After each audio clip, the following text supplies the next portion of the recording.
నేను చేసిన పూజా విధానంలో ఏమైనా మిస్టేక్స్ ఉంటే ప్లీజ్ నాకైతే కామెంట్ అయితే చేయండి. నేనైతే పెళ్ళైన తర్వాత ఫస్ట్ టైం అయితే ఒక వ్రతం అయితే చేస్తున్నా. సో ఏమైనా మిస్టేక్స్ ఉంటే ప్లీజ్ చూసి నాకైతే చెప్పండి. నెక్స్ట్ టైం రిపీట్ కాకుండా అయితే నేను చూసుకుంటా. ఇక్కడైతే నేను మంచిగా అయితే పిండి దీపాలు అయితే తమలపాకుల మీద పెట్టేసుకొని అయితే స్వామివారిని అయితే పూలమాలతో అయితే అలంకరించేసి ప్రసాదాలు అన్నీ పెట్టుకొని అయితే పూజ అయితే స్టార్ట్ చేసేసా. నేనైతే పూజ అయితే యూట్యూబ్లో చూసి ఒక అయ్యవారు చెప్పినట్టుగా నేనైతే ఫాలో అయితే చేసిన. సో ఏమైనా మిస్టేక్స్ ఉంటే ప్లీజ్ దయచేసి నాకు చెప్పండి. ఇది నా ఫస్ట్ వీక్ కాబట్టి నేను నెక్స్ట్ వీక్ నుంచి అయితే అలాంటి మిస్టేక్స్ ఏవి రిపీట్ కాకుండా అయితే నేనైతే చూసుకుంటా.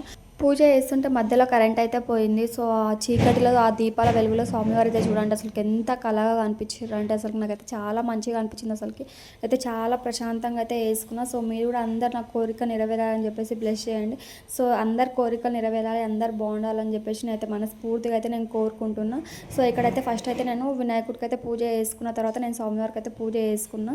తర్వాత అయితే నేను ఇక్కడ తమలపాకు మీద కుంకుమతో అయితే అమ్మవారిని అయితే పూజించుకుంటున్నా. చూడండి పూజ అంతా అయిపోయిన తర్వాత అయితే స్వామివారు అయితే ఇలా ఉన్నారు. సో అయితే నేను 5 రకాల ప్రసాదాలు చేసి నా దగ్గర ఉన్న ఫ్రూట్స్ అయితే నేను పెట్టిన. ఇంకా 6 వారాలు అయితే ఎలాంటి ఆటంకాలు లేకుండా నేను ఈ సేవ చేసుకోవాలి స్వామి అని చెప్పేసి నేనైతే మనస్ఫూర్తిగా స్వామివారిని అయితే మొక్కుకుంటున్నా ఇక్కడ. సో మీరు కూడా అందరూ బ్లెస్ చేయండి.